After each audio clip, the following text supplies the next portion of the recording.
Càmbar si diine sur ITV. Bismillahi rahmani rahim. Alhamdulillahi rabbil alamin. Wassalatu wassalamu ala al-mab'uusi rahmatan lil alamin Muhammadin al-amin wa ala alihi wa sahbihi ajma'in. Kon yéen a ngi ak ñun fii ci ITV ici et ailleurs où que vous soyez, paix sur vous.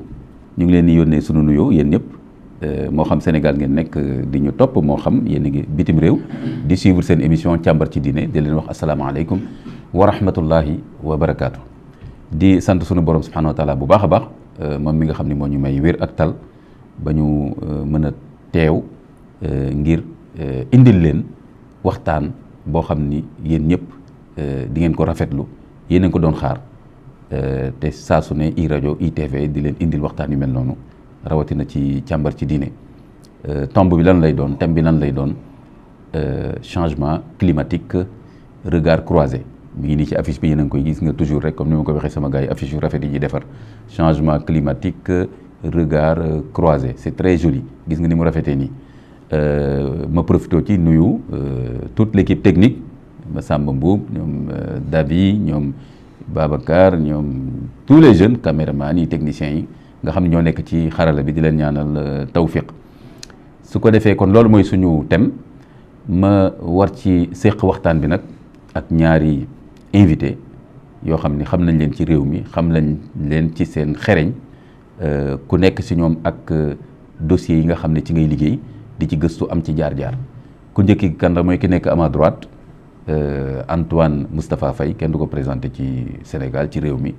question publique yi daf ciy jël position di ci joxe xalaatam waaye nag surtout li tax ñu invité ko fii tey mooy booy seet tey ci Sénégal spécialiste ñoo xam ni seen xam-xam dafa xereñ rawatina jëm ci lu ñuy wax changement climatique dinañ ñëwaat ci terme bi mooy lan ak lu ñuy wax tey analyse des politiques publiques nan la ñuy jàngatee nguur la muy tëral di ko doxalee réew nan lañ koy jàngatee waaye rawatina nag économie du changement climatique boo ci seet tey jii ay benn yi nga xam ne moom la ci réew mi am doo ko mën a jéggi dem moom Antoine Moustapha Faye c'est un consultant international un consultant indépendant maa ngi koy sant di ko gërëm bu baax a baax xam naa ci lan la nekk terewul ma ne ko jàppale ma rek nga ñëw parce que thème bi yombul nga trouver personne ressource yombul nga trouver expert pour ñëw waxtaane ko kon maa ngi koy remercier bu baax dinaa ñëwaat ci moom léegi mu nuyoo balaa ñuy dugg ci biir waxtaan bi keneen ki à gauche est-ce que jar na sax ma koy présenté xool leen ko rek ak mbaxanam yu rafet yeeg chaque fois ñëpp xàmmee nañ ko muy imam Moussa Fall mon jeune frère du gan ci kër gi parce que daf fi animé émission ITV iRadio il est aussi imam fële ci Sacré-Cœur il est traducteur aussi au ministère des Affaires étrangères consultant la aussi des problématiques nga xam ne nu ñu ciy dugalee enseignement à l'islam Imam Moussa Fall tam kon ñu ngi koy gërëm di ko nuyu moom tam sawar na lool ci thème bi parce que jotoon na ci sax waajal ay defar ay xutba très bien kon Antoine Moustapha Faye je suis très content ma jox la kàddu gi nga nuyoo. Imam maa ngi lay delloo nuyu di la ziyaare di la gërëm aussi ndax yëf yi yombul. waaw présenté nga ma ci nu mu ware waaye am na ñu ma gën a xarañ ci mbir mi ndax thème bi ñu jël tey thème bu yaatu la thème boo xam ne benn nit mënuta taxaw ne rek xam naa ci lépp benn pàcc rek nga ci mun a xam boo ko defee lien ak yeneen yi xëy na dina mun a dimbale boo ci waxee nit yi mun ci jële seen lu leen jëriñ di nuyoo suma naataangoo imam kontaan naa trop ñaari imam la toogal xam naa balaa ma fi jógee xëy na dina mokkal yenn saar yi dañ ma xaw a rëcc nga may ma profité ci rek nuyu waa Palmarin waa Palmarin Fakaw Palmarin Ngallu Palmarin Jaxanoo dëkk yu neex yooyu Palmarin Ngéej microclimat yi nekk foofu waaw tur yi rek nga dégg mais imam dinaa la invité foofu incha allahu taala nga ci sawar lool nga xam ne am na ba léegi fu des Sénégal foo xam ne daanaka war nañ ko saytu bu baax toppatoo bu baax waaw ci loolu daal laa bëggoon ñu jàppale ma ci maa ngi leen di nuyoo ñuy xaar nag waxtaan bi ñu xool naka lañ ci duggee yàlla nañu yàlla may ñu dugg ci bisimilahi rahmaani rahim te génn ci alhamdulilah tabarakallah kooku mooy Antoine Moustapha Faye kon di la remercier waat bu baax a baax encore di la sargal di la jaajëfal di ñaan li nga bëgg a indi ci waxtaan bi yàlla defal la ci tawfiix nga indi ko nu mu gën a woyofee nu mu gën a rafetee. amiin Imam Moussa Fall nga nuyoo.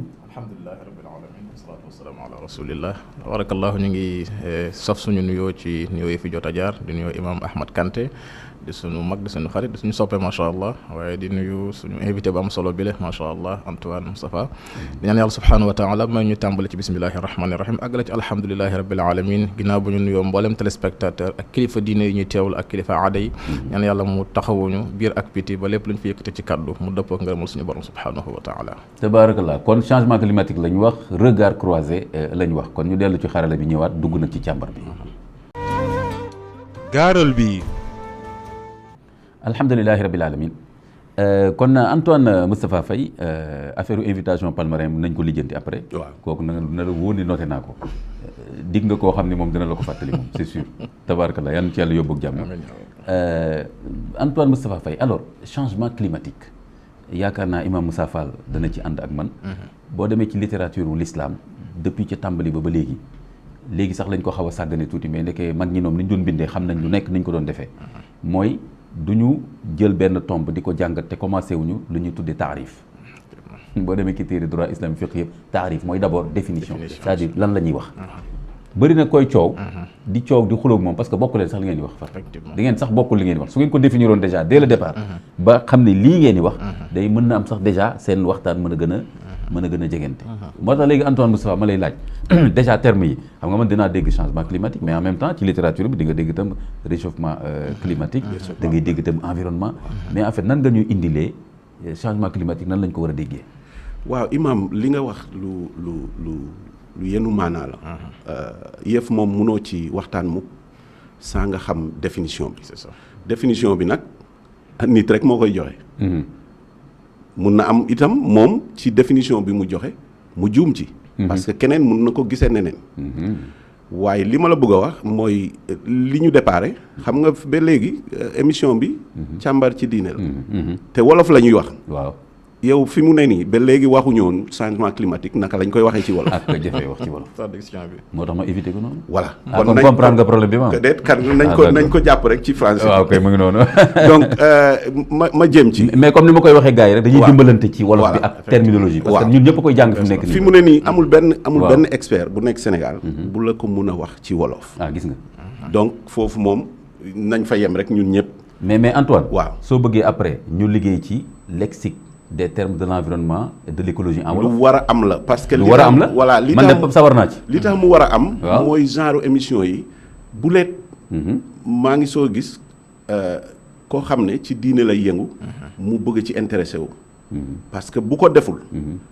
ñi nga bëgg pour ñu déglu duñ la déglu. ndax bu fekkee dañ koy waxtaanee rek ci maanaam ci ay kuréelu expert. waaw du dem fenn. du dem de. mais li ma la bëgg a wax.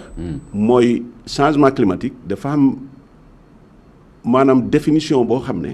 il faut que yow nga nekk météorologue pour nga mun koo comprendre. d'accord parce que bokkul ak temps. xam nga temps mooy bu ma génnoon tey ci biti. su ma toogee su ma xoolee ci asamaan si. à peu près 5 minutes. dinaa gis changement bu bari ci temps bi. waaw parce que mun na am benn nuage buy romb. waaw nëbb jant bi. waaw mu xaw a feex tuuti. foofu temps la ñuy wax. mais changement climatique diir la. diir boo xam ne. li ci gën a tuuti mooy au moins il faut nga def observation pendant 50 ans pour nga xam réellement que yow am nga confidence wax ne changement climatique am na. fokk nga am jumtukaay yow jëfandikoo. voilà. di topp daanaka gën jaa néew juróom fukki at. waaw. ngir mën a xam lu soppeeku lan la. lu soppeeku lan la. d'accord te comme loolu 50 ans. dundu nit. am na ñoo xam ne balaa ñuy commencer mun a seetlu. fekk dugg nañu ci seen màgg. léegi bu leen fa yàlla jëlee la ñu liggéeyoon bu ci keneen toppul dafay xaw a difficile. loolu moo waral tout le temps nit yi bañ koo seetloo. li ñu njëkk a def mooy am ay preuves scientifiques. preuves yoo xam ne lii dañ ko teg ci lu kenn mënut a weddi. ndax toujours ma wax ko suñu borom. subhaanahu wa taala moo ñu sàkk ñun ñëpp moom àddunaam. wàcce ñu fi. bu mu ñu fi wàccee. moom santuñu dara lu dul ñu toppatool ko àddunaam waaye nag lu ko neex ci àddunaam mu def donc bu fekkee yow amuloo ay preuve scientifique nga dem wax ne pendant 50 ans lii ak lii moo doon xew nga bëgg ko wekk ci changement climatique dafay xaw a doy waar parce que mun naa am suñu borom mooy def lu ko neex waaw kay ci question boobu laa doon ñëw parce que justement comme da nga ne déjà nañ jël diiru natt ko ci juróom fukki at waaw léegi nga gis ne kon ci juróom fukki at yooyu boo ci amee gëstu bu wér mën nga wax ne kon am na soppeeku ci wàllu climat exactement mais léegi justement lan mooy firnde comme yi nga wax firnde yu kenn mënta weddi parce que man damay jàngat affaire yi gis ñiy wax les climato-sceptiques am na ñu taxaw fii daal ne xam-xam bu wér amu ci dañuy làmbatu voilà dañuy làmbatu ñoom dinañ ko wax indi leeral foofu mais li tax ñoom ñu yomb faxas dafa am yuy xew léegi ci suñu jamono soo delloo ci ginnaaw 200 ans wala 150 ans daawuloon xew wala boog bu doon xew lu tuuti la mais léegi jëlal 5 ans yi ñu weesu dafa am ay événement li ñuy wax événement extrême c'est-à-dire kenn du ko calculer day jékki-jékki rek xew day bette d'accord te bette boobu dafa am conséquence su changement climatique foo xam ne foofu lañ ko jëlee parce que dañu wax période révolution industrielle bu Angleterre parce que Angleterre moo ko njëkkee commencé industrialiser ci biir industrialisation boobu mu am loo xam ne dañ koy jëfandikoo di ko lakk maanaam pétrole mbala charbon niñ koy lakkee ci quantité bi ñuy lakk buy dem ci kaw dafa am lu mu yokk ci protection bi suñu borom def ci asamaan parce que bu ñuy wax ba wax la ci alxuraan asamaan juróom-ñaar yow war na la jàngat ne ndeketee ñun li ñuy gis foofu xëy na suñu bët foofu la limite bi nekk mais am na leneen lu nekk ci kawam loolu nekk ci kawam moo mun a tax imaam tey mun naa ko wax parce que jàng naa ko ay ñeneen wax nañ ko imaam bu loolu amuloon kenn mënul dund fii te li tax kenn du mun a dund fii du nekk tàngaay bi ñuy wax sedd lay nekk sedd boo xam ne yow doo ko mun a supporter man du ma ko mun a supporter donc suñu borom ci mbaaxam moo def loolu ba nga xam ne ñun dinañ mun a dund ak température bi war suñu yaram fii mais nag suñ ci yokkee li nga xam ne suñu borom moo ko def foofu dafay def effet contraire day def kon tàngoor bi nga xam ne suñu yaram attan na ko waaw ñun ñu ngi sànni ay saxaar li nga ko waxee waaw mu dem ci kaw ci niir yàq fa loo xam ne day tax tàngoor bi dootuñ ko mën a supporter bon xëy na ñun ñi dëkk fii ci fi naaj bi gën a jege ñun mun nañ supporter tuuti tàngaay mais ren Canada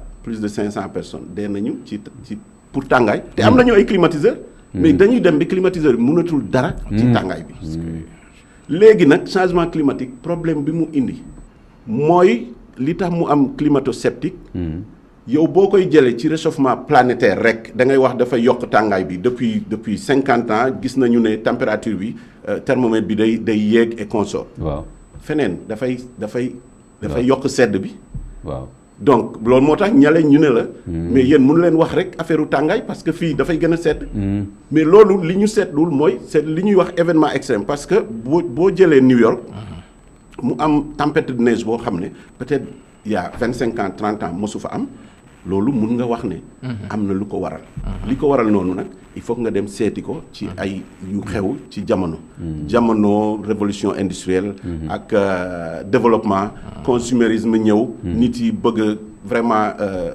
lu ne ñu dugg ci ay train ñëw oto ñëw avion ñëw donc finalement loolu yëpp bu demee yéeg ci kaw dafay am loo xam ne daf koy gàllankoor boobu nag moom moo indi nga gis écart yi ci at yi mu am mais beneen affaire dafa am li tax climato-sceptique yi quelquefois dañuy xaw a juum imaam boo jëloon avion tey mu yéeg ci kaw di naaw da ngay gën a jege naaj bi non waaw et pourtant dafay gën a sedd waaw dans les normes bu fekkee da ngay dem avion di ko seetlu waaw dans les normes bu fekkee yow da ngay yéeg ci di jege naaj di jëm ci jant bi ci jant bi jant bi mais dafa waaw ci jant bi voilà dafa war a tàng waaw mais du ko normalement def mais dafay day gën a sedd. waaw donc cela veut dire que li ma la doon wax moom moo ñëw mooy. ñun fii ñu nekk nii ci àdduna. ah d'accord kon ci tolluwaay bi la rek. voilà ci tolluwaay bi rek. donc loolu moom mënoo koo kii bokkul nag ak temps. temps ak changement climatique bokkul. waaw temps moom tey à la seconde bu ma génnoon ci biti su ma xoolee asamaan bi mun naa la wax ne dina am pendant 5 minutes dina am changement.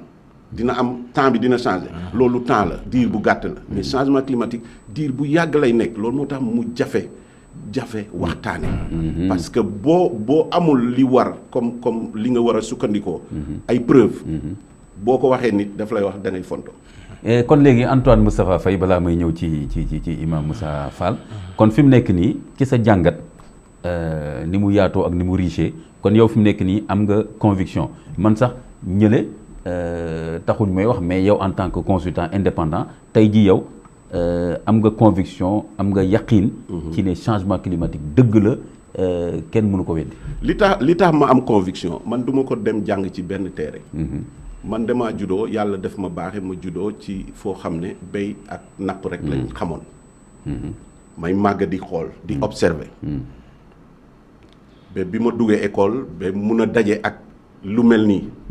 ma dellu suma xel ci la xew foofu. suñu dëkk Palmarin. tey ñeme naa ko wax.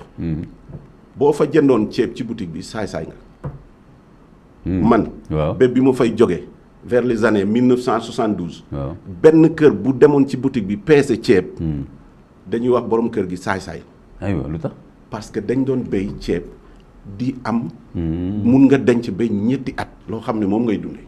aywa yaa ngi dégg bu baax li mu la. surtout que ci mbay moo xam ne sax doon woon am. voilà produit chimique amul produit chimique amul dara. bio nga koy defee yow sa naturel. donc ñu dem ba les années 70 mu am béykoor. waaw bu tar bu tar laa la wax. man fàttaliku naa foo xam ne. ma ànd ak suma yaay ñu dem béyi ceeb mu wow koŋ ba kenn mënul dugal li ñuy jëfandikoo kenn mënu ko dugal ci kii. Antoine maa ngi fàttaliku nekkoon naa tout le temps mais maa ngi fàttaliku ñun doon nañ commencé di añee macaroni Thiès. ci année yooyu. ci moment boobu lan moo war a xew. kenn ñëwul wax nit yi béykoor bi lan moo ko waral ak kañ la ñu yaakaar ne mun na fexe ba jeex. mais béykoor boobu moo nekk Sénégal ba les années 2000 ci la taw yi dellu si. béykoor boobu moo waral inondation yi am parce que nit yi dañu fàtte ne fi ndox doon nekk. ñoom ñu fekk ko mu wow ñoom ñu dem dëkk foofu. ay Kër Massar et consort ñi xam Kër Massar man xam naa bu baax ña fa doon nooraan si jóge suñu dëkk sëng lañ fa doon béy sëng lañ fa doon jële di ko jaay si ay Sicap Baobab ci portugais yi. aywa waa léegi ne yow fu loolu fu palmier mun a sax. yow mun nga fa dëkk. donc problème baa ngi noonu. léegi nag gis nga ci seetlu yooyu jarul ngay dem di jàng ay preuves scientifiques dafay nekk yow ci sa kanam nga gis ko. ma gis leneen. suñu dëkk dafa am plage dafa am géej. ñun dañu am géej ci kanam am géej ci ginnaaw. mais géej bi ci kanam moom mooy bu mag bi. ñun bu ñu jógoon mooy océan bi ñun bu ñu jógoon géej ba dëkk ba bëgg a dem plage. dañu doon yéeg ay dunes. d'accord ay jalu suuf. di jéggi di dem foofu dafa amoon àll. entre dëkk bi ak géej gi dafa amoon àll léegi loolu yëpp dañ na. lu ko dindi géej gi dafay avancer. d'accord dafay avancer di yàq ba yàq sax ay kër. d'accord loolu su fekkee man mi nga xam ne ci lay yëngatu. di gis ñuy wax avancée de la mer di gis ñuy wax augmentation du niveau des océans su ma ko nattee suma dëkk dinaa xam ne lii dëgg la waaye ku ko gisul yow bu ñu la ko waxee itam sa yoon newu ci donc loolu moo waral façon émission yi am njëriñ parce que tey ñi lay déglu dinañ mun a def maanaam lien aligné ko ak situation bi ñuy dund seen dëkk ñu xam ne lii ñuy wax ni lu am njëriñ. tabarakallah te mën naa ci sof sax ne gis nga loolu nga wax ñun ñii ba ñu nekkee Thiès temps yooyu comme année yooyu ngay wax noonu mais ñun doon nañ def groupe yore suñuy xaj dem di rëbbi lëg te duñ sori sax waaw mais foofu yëpp léegi fi mu nekk nii dafa wow koŋ am na ay mala yoo xam ne dañ doon ñëw ba suñu kër yi ndax foofu yëpp dafa naatoon mais léegi foofu yëpp dafa wow koŋ kon wax dëgg yàlla garab amatu fa et cetera kon wax dëgg yàlla mën nañu quand même gis ne changement climatique boobu ñuy wax am na ay jeexital dina ci gën a ñëw ci conséquences yi jéem ko jël secteur par secteur lu ñu temps bi may rek gën ko jàngat pour même bu fekkee tamit wax nañu ne changement climatique am na ñu gis quand même jeexital yi nit ñi mën ci teg seen bët et rawatina Sénégal ñu joxe ay exemple ay misaal ci wàll boobu tabarakallah léegi imam Moussa Fall xam nga sànq moom Antoine Moustapha Faye moom expert la climat environnement et cetera mais il n'est pas un expert religieux mais pourtant jot na ci dugg tuuti mu mel ne kon am na lu lëkkale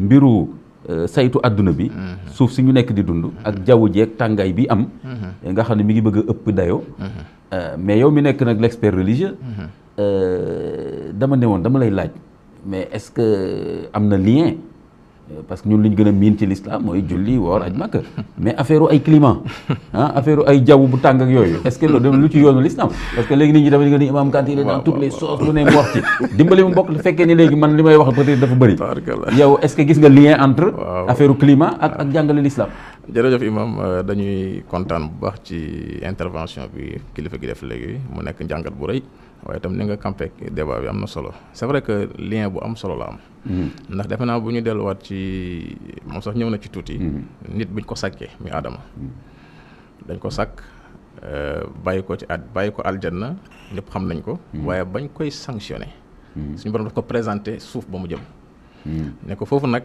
ba ma lay daatu bind wala ba may sant malaayka yi ñu sujjootal la dañoo bañoon parce que dañ ne ko doomu aadama bi nga fay wàccee dana fa tuur deret dana fa yàq dana fa def naka sudul noonu suñu te yow ñëpp xam nañ ne inna allaha la yuhibbul mufsidin yàlla bëggul ko yàq moom mu jël nag défense su doomu aadama ne xam naa lu ngeen xamul mu mel ni kon ci biir waxam sax mën nañ ci jëlee ñaari yëf mooy am na responsabilité boo xam ne responsabilité nit la ak loo xam ne defe na suñu borom la nit nag bu dépassé limitam ba àgg ci li suñu borom tëral suñu borom daf koy sanctionné ci loolu moo tax aaya boobu nga xam ne moom mooy ñoom muy zahara al fasadu fil barri wal bahri bima kasabat aydi nas li yudiqahum ba'da alladi amilu la'allahum yarji'un dañuy gis na ay étape la jaww ji ak jéeri ji ak géej gi nit da koy yàq su ko yàqee nag suñu borom daf koy ñamal sanctionné ko ci yàq gam ko yàq ngir mu am xelu delluwaat mel ni kon deuxième étape bi mooy ginnaaw ba ñu constaté ne yàqu am na te loxo doomu aadama génnu ci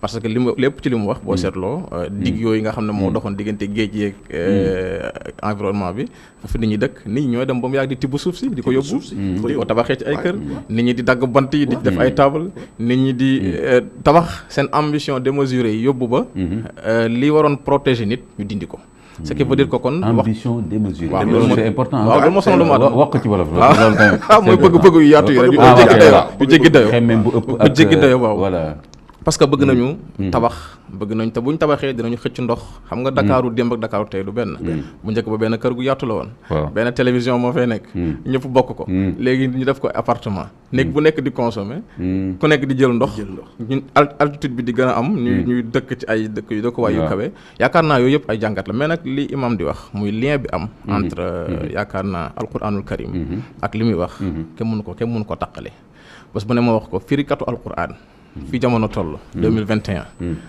par exemple wa shamsi wa duhaha xam nga sama gars yi dañ koy firi léeg-léeg ne jant beegi ceñeeram rek yem ci waaw fa la ñuy yem de mais je dis que c'est vraiment dafa tuuti gën na riche loolu ëpp na loolu dañu war a déglu scientifique mu wax ñu énergie solaire wax ñu distance yeeg loolu la alquran di junj mais junjul rek nga ne jant beegi ceñeeram wax la sax effet photosynthèse beeg ni muy ñoraleeg ni yëpp scientifiquement dañ ko war a firi su ko defee ñun ñu xam na ban responsabilité la ñu am ci protection bi ñu war a protéger suñu der yi ak suñu dëkkuwaay yi ci jant bi yooyu yëpp nag je crois que ustaas yi wala imam yi am nañu liggéey bu weesu firi ko firi bu gàtt rek mais la ñuy xóotal xam ne alquran daanaka ku gëm ne ma faratna fil kitab min shay'in ne téere bi amul luñ ci sàggane lépp wax nañ ko yaakaar naa ne question yu mel nii war nañ ko ciy dugal lu bare di ko waxtaan ndax actualité la te itam day duggaat ci la yàlla waxoon xam naa lu ngeen xamul malaayka yi la ko wax te li mu xamul mooy peut-être am na ñuy taxaw ëllëg pour lu yàqu ñu joyanti ko yal nañu yàlla boole ci ñooñu insha allah amiin yaa rabbi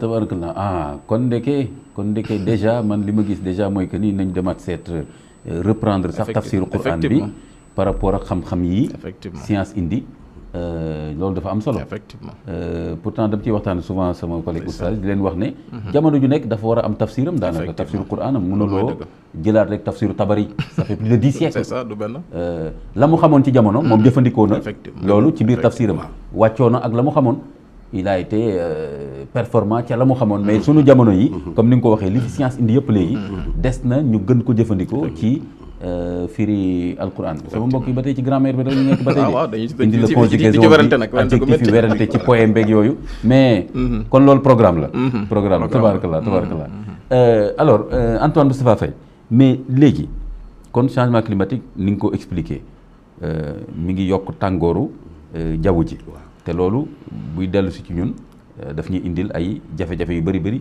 ay tolof-tolof yu bëri suñu jëlee misaalu Covid bi rek gis nañ conséquences yi mu même sur le plan économique sur le plan social et cetera indi woon na sax ay sur le plan sax géopolitique parce que Trump bu jëlaatoon pouvoir bi ragal naa mu songu Chine de parce que moom gëmoon na ni Chine moo fi indi feebar effectivement Biden ne nañ gëm kañ moom amu ci wax na ko waaw def ci pare woon def ci pare woon kon yàlla moo ñu defal tawfiq léegi li oustaz wax ne ni yàlla da ngeen di yàq mu mosal leen tuuti rek avertir pas lépp parce que du xaj ci ñun xëy na yërmande yàlla ndeysaan mais nit dëgër na bopp quand même de waaw nit dafa dëgër plusieurs fois yàlla mi ngi ñuy jox chance waaw mais léegi Antoine Moustapha Faye léegi indil ñu quelques conséquences léegi justement changement climatique bi yan incidence yan jeexital lay am ci dundu doomu aadama waaw njeexital yi muy am yi muy def ci dundu aadama mooy xam nga neexul ba neexul mais ku nekk moo bëgg a avancer mooy moo bi ñuy wax développement te kenn xamul lan la nga ñeme ko comme yow déedéet expert nga su ma ko waxee dañ naan imam dafa bëgg kenn xamul lan la parce que amul fenn foo ko mun a ne rek fii laa koy jubloo bu fekkee dafa am ñoo xam ne dañu eggoon fenn ci seen dund ci ay facilité ñu toog ba yàgg parce que moomuloo woon sa bopp ñu ne la jëlal sa bopp yaa moom sa réew indépendance waaye nag sous-développé nga waaw kan moo am sañ-sañ di xool doomu aadama di ko wax yow tolloogoo fi ma toll te yéen ñëpp ngeen nekk ay mbindeefu suñu borom li tax mu la koy wax c'est parce que dafa am ay critères ay maanaam ay nattuwaay yoo xam ne moom def ko teral ne boo egsiwul fii mënuloo développer waaye toogul di la xaar de xam nga moom àppal na la mais toogul moom di la xaar pour nga egsi moom mi ngi yokku di dem mu ngi yokku di dem mais daf la ne yow boo egsee fii nga soog a mun a développer est-ce que di nga mës a egg foofu depuis indépendance yi waaw naw sa bopp nag mooy yow nga xam li la yàlla jagleel nga yem ci bon waaye ñun ñëpp dañoo soobu ba ñu moomee suñu bopp dëkk yëpp laa la wax àdduna si yëpp dañu soobu ci développement li koy indi il faut nga am industrie li koy indi il faut nga am énergie bu doy boobu xalaataguñu ne naaj bi comme ni nga ko waxee war nañu mun a may énergie boobu donc dañu dem wuti la nga xam ne mu nga ca biir suuf si kon erreur la ñun ñuy jéem a rattraper Occident amul njëriñ kon loolu erreur la nekk erreur bu rëy la mais nag kenn ñemewu ko wax loolu man bàyyi la ko yow moo tax ma bàyyi la affaire non kenn ñemewu ko wax expert nga kenn mënu la dara non waaw mais d'accord mais kenn ñemewu ko wax su ma ko waxee dañaan xamul dara parce que imam li ci gën a yomb mooy xoolal Ndakaaru ak ndool bi ni mu bare waaye ku ci nekk yaa ngi bëgg a yore sa oto imam bi ma jógee États-Unis dama ñëw fii di dugg car rapide ñu may saboté oui te booba ba may jógee États-Unis man ak maire New York bi Mike Bloomberg nga xam ne mun na jënd àdduna bi yëpp ñoo doon bokk train muy liggéey te boobu bu ko neexoon hélicoptère lay dugg mais boobu xelam fees na ne man lépp lu ma yokk rek am na fu ma yàq nga dugg car rapide sa mbokk yi ne waa kii moom mbaa jàmm la ñibbisee mbaa jàmm la ñibbisee nañ ko sangat nañ yóbbu kii de ci indiwul tuuru dara maam yi parce que am na lu ko topp waaw am na lu ko topp su may dem dëkk ba dem pompier mbala kii jël ci kii dogguma la dem naa def stage ci benn université ci Hollande professeur bi ñu fa doon gën a ndamoo ñoom xam nga ñoom dañu am ay ponkal yoo xam ne boo ñëwee dañ naan la kii kooku da doon jàng vélo la doon ñëwee université gaare vélo écologique loolu dal na ma Danemark ma dem Danemark ministère des finances. bu ma ñëwee maanaam li ma fekk ci ay vélo kenn xamul nu mu toll. ma photo vélo yi woo benn waay ne ko photol ma ministère des finances Sénégal. photol ma garage yi. Mercedes yi. ma ñëw ba ci ki ma waroon a waxtaanal ne ko gis nga lii mu ne ma xaalis bi ngeen di yóbbu yépp foofu lii lay jar.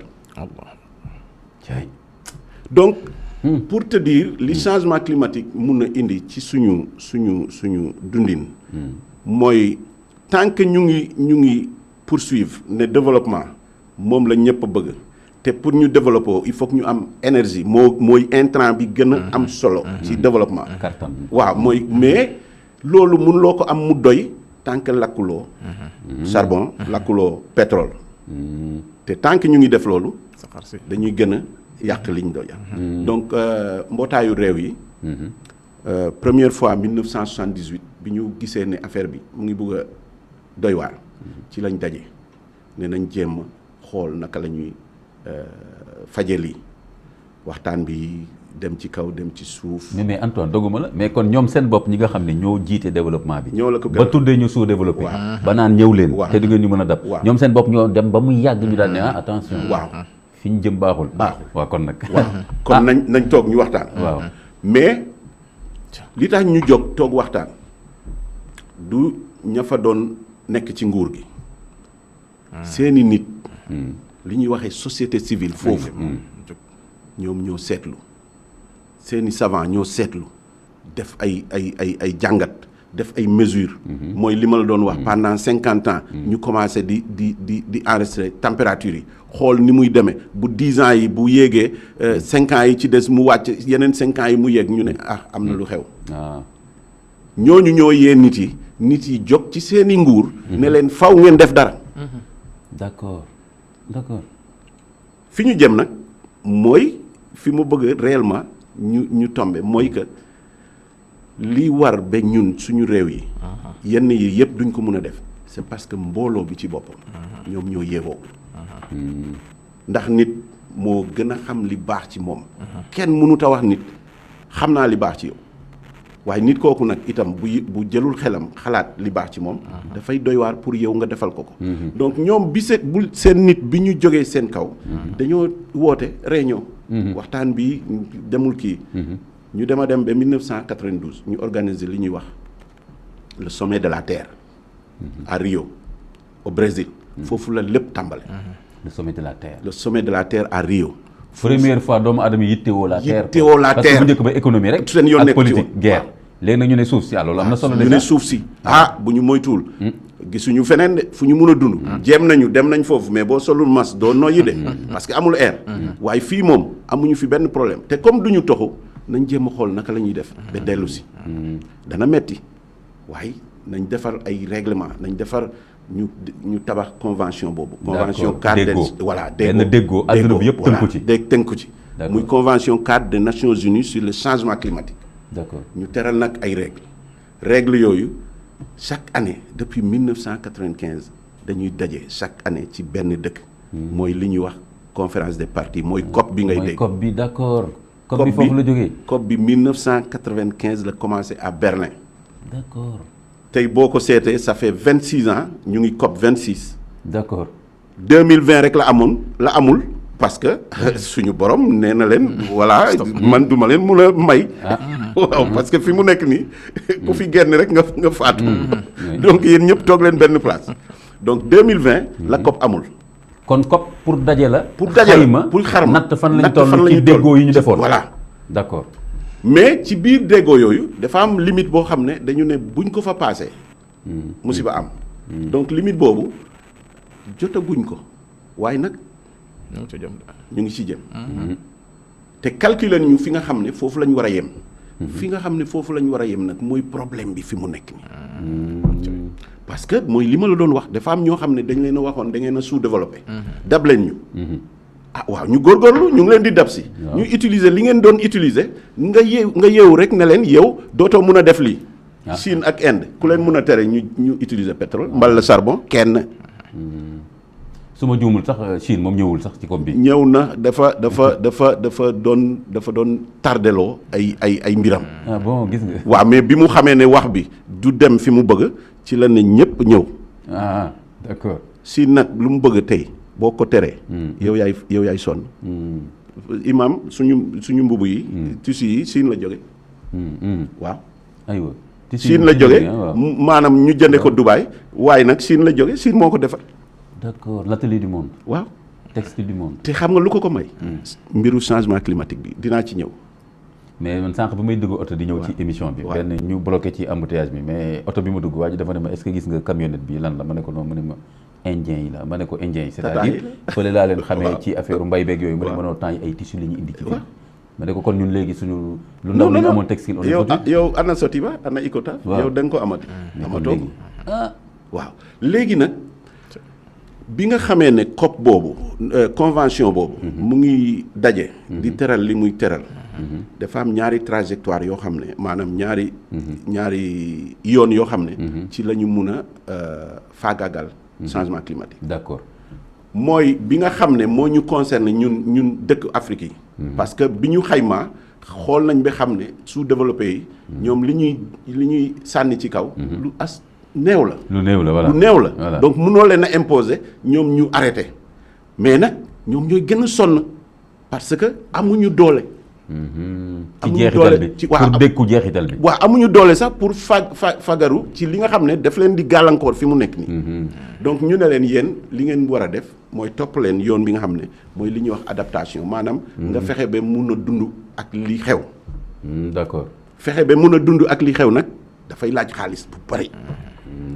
ñeneen yi ñu wax leen sa gars yi il faut ngeen wàññi nag li ngeen di def mooy atténuation. mooy émission yi nañ ko wàññi donc ñaari yoon yooyu moom la lutte changement climatique tey moom lay topp. Imaam dama la bëgg a wax leen chaque année ngay dégg États-Unis côte est bi ay Florida ay Texas. waaw que ngelaw bu. waaw. xam nga ngelaw yooyu fu muy judd. fii Cap-Vert à 500 kilomètres de Dakar. ah bon. waaw imaginel ngelaw yooyu bu ñu changé yoon rek ñëw suñu. musiba duñ ko attan. amoon na benn yoon. waaw am na en 2005. dafa raté nag. heureusement dëkk bu ñuy woo Fadiouth. waaw jàngu ba ak mosquée ba yëpp la rajale. ah bon. ren. waaw am na dafa raté maa ngi toog suma kër Palmarin dama am ñaari bâtiment ma ñaari bâtiment yi comme bugguma taw bi buy ñëw muy daanu ci cour bi. ma defal ay vitres. couvrir ko. def ko genre vestibule fu nit yi di toog. man damay nelaw ba guddi rek dégg ngelaw bi fu ma gisee ngelaw bi xam naa ne normalement taw du jaare foofu. ma jóg ñëw ci vestibule bi vitres yi. ak vis yi ni mu dëgëree. dama jékki-jékki rek dégg mu éclaté. mais bi muy éclaté am na benn garab bu nekk ci biir kër gi dafa damm. bi ñu yeewoo le lendemain village bi yëpp ñii perdre nañ seen toiture ñii seen mur daanu et consort ma laajte ñu ne ma ngelaw bi jaarul fi mu waroon a jaar ma woo ANACIM expliqué leen ko ñu ne ma yow loolu daf leen a raté la mu yàq biir géej moo ëpp téeméeri donc xam nga ne foofu am na lu lay junj. ne ñun mun nañ jot ci loolu. parce que saay bu amee États-Unis ay centaines de morts ngay dégg ngeen fi Katrina. waaw 4000 et quelques morts. waaw déggoon ngeen fi am na beneen kii boo xam ne New York la nekkoon. ba ren inondé na New York inondé métro bi tout. ak tamit sax kii àll bi lakk noonu dafa mel ne at yi moom. mu ngi noonu. bëri na ci voilà temps yi mu ngi noonu donc bëri. génn guñ ci. waaw waaye ñu ngi waxtaan. léegi ci biir waxtaan yooyu dafay xaw a difficile parce que dëkk bu mel ni Sénégal du am baat moom. dafay ñëw bokk ci li ñuy wax groupe africain bi ci boppam dafay dem bokkaat ci beneen groupe. boo xam ne nag dañ ciy boole Chine. waaw buñ ci boolee Chine ak Inde ak Brésil problème am na parce que suñu intérêt bokkuñu. ñoom mun nañu fexe ba waxtaan ak ñale ba juboo ci dara mais ñun groupe africain mënuñu fexe ba nekk benn waxtaan ba juboo ci dara donc foofu la mbir mi toll.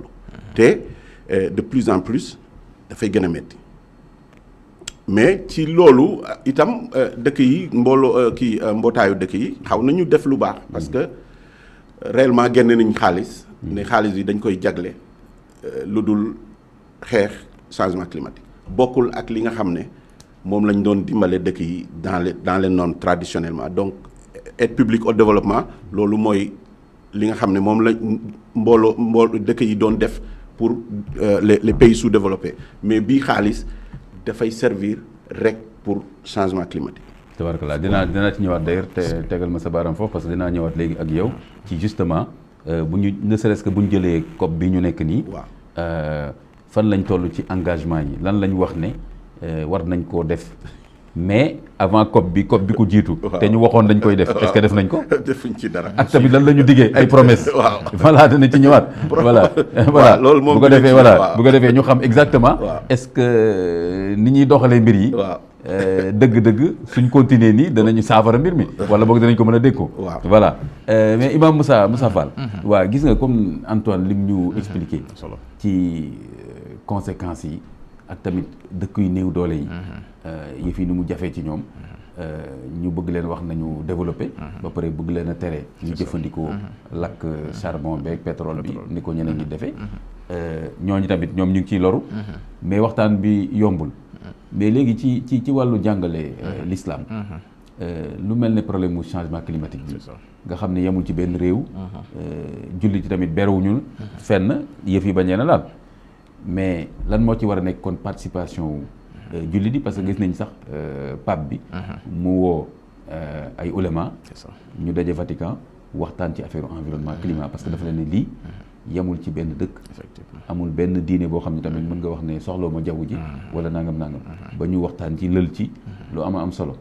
mais kon léegi ci wàll boobu fi ñu ci toll nii. conséquences yi ni mu méttee. yan message la jullit yi rawatina seeni ulama. war a ñoom tam joxe. wala dañu war a jàpp seen bopp jàpp ne lii yëfu ñeneen la yëfu tubaab yi la jàpp suñu ñam. déedéet waaw jërëjëf imam ñu ngi bëggaat encore ni ñu ko waxee woon sànq ci intervention sëriñ bi sëñ Antoine xam nga fi ko daanelee mooy ñun fan lañu war a jaar. defe naa war nañu am yoon. parce que moom définition scientifique bi lay joxe. muy cause à effet. li tax changement climatique am. li tax mu menacé parce que gis nañu industrie bi dox gis nañu li ñuy lakk. mais mu am beneen dimension. muy dimension spirituelle. boo xamante ne yonent bi alayhi salaatu wasalaam wax nañu ko. ne suñu borom am na ñeenti arme yu mu yor arme. benn bi ngelaw la. benn bi suuf la. benn bi safara la benn bi ndox la. ne léeg-léeg bu bëggee li ñu waxoon sànq ci ñamal ñu. ci nguuram ci avertir ñu foofu la koy jaarale. léeg-léeg mu yëngal suuf. léeg-léeg mu mbas ndox mi mu dal ci kaw nit ñi. mu wàcc ci biir lu mel ni tsunami yaa nañ ca la musal. léeg-léeg mu jël ngelaw yëngal. léeg-léeg tamit safara si tàkk. tëw a fay. loolu lépp nag yonent bi alayhi salaam wax nañu ne suñu énergie ñuy dégager ñun parce que ba demee ci al imaamul Ghazali dafay wax ne nit microcosme la. nit jëmmam rek monde bu ndaw la. mu ngi wax ci xulaasatu tasaanif benn téere bu am solo. di wax ne nit war na seet ci boppam na muy gérer jawwam. wala alquran sanurihim ayatina fil afaq wa fi anfusihim hatta yatabayyana lahum annahu alhaq. maanaam nit ki ci boppam bu xoolee jëmmam war na mën a comparer boppam ak environnement ba mu nekk. léegi ce qui veut dire que kon onde yu positive yi ngay dégager muy def lu baax wax lu baax am gerte. jëmale ci nit ñi jàmm dafay déteindre ci yow. mu yonent bi alayhi salaam wax ne kon suñu borom dina toll fenn fi bu bakkaar bëree. ñu dem ba défier suñu borom ca la mu bañ. wan ko ne ko ñun dañu koy def parce que fii la àddina toll. dañuy progresser. dañuy dem ba nit nekk naturaliste parce que loolu la gëm. dañuy dem ba nit day afficher son appartenance wala penchant bi mu am parce que boo ko xañee da nga ko def discrimination. jigéen nañu dem ba libérer ko parce que boo ko tënkee ci yenn charte yi da nga koy def discrimination. ñu dem ba bëgg ko def lu agenda bu international. suñu borom indi natt bu international. ce qui veut dire que kon day am ay conséquences yu dellu si waat ci ñun. moo tax fi mu tàmbalee dafa am solo. ci le modèle de développement occidental. ñun war nañu yeewu xam ne ndekete yoo la gaañi di wuti am nañ ko ba pare gis nga jant bi léeg dañuy voyager da ngay gis dama dem benn dëkk gis benn daj ak benn femme mu kontaan ne ma aujourd'hui y a du soleil ma xool naaj bi gis na naaj bi sax taxu koo saf foofu. voilà waaw France la woon après ma gonne dox ma ne ñii daal xamuñu sax li ñu am ñun xamuñu li ñu am. alors que ñun dañuy nekk ci naaj bi suba ak ngoon guddeeg bëccëg yàlla préparé suñu yaram. jox ñu mélanine bu doy sëkk pour ñu mën ko dékku.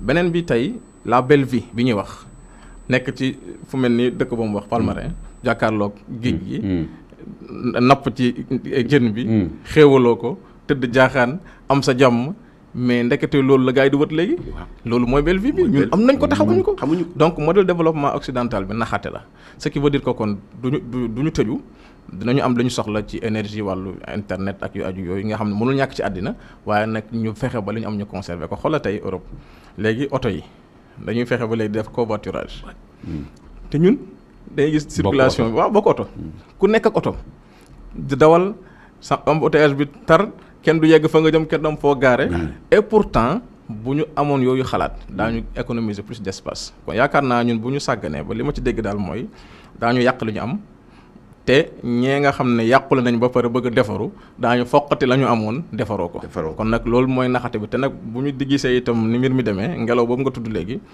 nga xam ne ñoom bu njëkkaan bu ñu amee lu baaxatul dañ koy sànni Afrique oto yi nga xam ne muy consommé yi muy dégagé baaxul bu ñu mënoon wëlbati ngelaw boobu mu agsi ci ñun épargner leen danañ ko def mais nag yàlla moo atte kon nag yaakaar naa li fi ma ci daanale mooy nañu delloo si wat valeur yi ndax diine valeur la rawatina islam fexe ba li ñu yàlla sant ñu nekk ci te yàlla santuñu dara ngir boppam daf ñu sant ngir ñu mucc ñun terewuñu dara ngir boppam daf ñu tere ngir ñu mucc kon li ñu yàlla sant ñu nekk ci li mu ñu tere ñu nekk ci nekkul option mais force la ci ñun ndax dafay détendraat ci suñu dundin te loolu laa dégg ci wax ji te loolu moo ñu boole dëggantaan ak mbir mi insha allah mais effectivement te day Imam Moussa Fall li nga wax noonu kon tey jii mën nga wax ne te Antoine Moustapha Faye sànq joxe na ci ay misaal kon nit moo nekk di yàq c'est ça du ay malaaka ñoo wàcc wala ay jinne nit mooy lakk di sànni ay saxaar di posone jaww ji suuf si géej gi jëri ji et cetera mais kon responsabilité doomu aadama boobu kon tey dafa mel ne lu fés la mais kon tey lan mooy jàngale l'islam ci maanaam taxaw di yàq est-ce que lu jaadu la parce que rek mën ngaa yàq mais ñaareel ba boo demee ba yàq ba gis ne yaa ngi yàq lan la islam wax ci nga war a dellu si waat ak léegi jéem a defar c'est ça xam nga boo xoolee yonent bi alayhi salaam keroog ba muy def fatxu Makka dafa def discours bu am solo ba muy récupérer waat la Mekk ndax dafa génnoon ci gàddaay dem ba amaat force dellu si waat dafa ne bu leen dal ci kaw màggat bu leen dal ci kaw jigéen bu leen dal ci kaw ku leen attaqué wul waaye bu leen witti xobu garab bu ngeen soxlawul déjà kon mu ngi bàyyi xel écologie bàyyi xel garab yi njëriñ bi ñu am beneen bi mu wax ci ay xadis ci wàllu récompense bi yàlla di defal ki samp garab ba mu meññi ba am ker ba ñu mën ci keru mën ci jëriñu moo xam bàyyi ma la moo xam nit la moo xam lu mën a doon bu ci jëriñoo rek yàlla def ko muy sarax te sarax bu ko déggee mooy ay xéewal yu lay bett keroog yawmal qiyaama ce qui veut dire kon nit dafa am contribution ba mu war a def ci àddina mooy na defar te Sénégal nag malheureusement def naa bu ñu dellusiwaatee ci islam bi ba tey dañuy sentir benn incivisme boo xam ne day nekk ci nit ñi nit ki jàpp na ne moom bu jullee ni ko imam waxee sànq woor joxe azaka pare na ci or te du bàyyi xel jaww bi du bàyyi xel environnement du bàyyi xel aqu dëkkandoo ce qui veut dire que kon bu ñu demee ci argumentaire religieux boobu war nañ ci mën a génnee aspect yooyu soññ bi yonent bi alayhi salaam doon soññ nit ci mu defaraat waaye nag soññ bi mu koy soññ ci mu bañ a yàq tamit yàq baaxul yàq boo gis rek da nga défier suñu borom te suñu borom moo ne bëgguma yàqkat te boo yàqee rek jafe-jafe dal ci sa kaw moo tax am na xadis yu bëri wax naa ko léegi ba ci nañuy génnee zakat nga xam ne système de solidarité la yonent bi alayhi salaam ne bu ñu demee ba xañ ko nit ñi lu ñu am rek ñu téye ko ci suñu bopp yàlla nattooñu ay bekkoor kon bëri na cause à effet loo xam ne boo ko defee rek balaa yàgg nga gisaat beneen sanction bu taxaw boo xam ne suñu borom lay jógee kon yaakaar naa bëri na fu ñu war a jaar ñoŋal ndox mi ndax ndox itam beneen mbir la boo xam ne tôt ou tard dana créer problème te xam nañ ko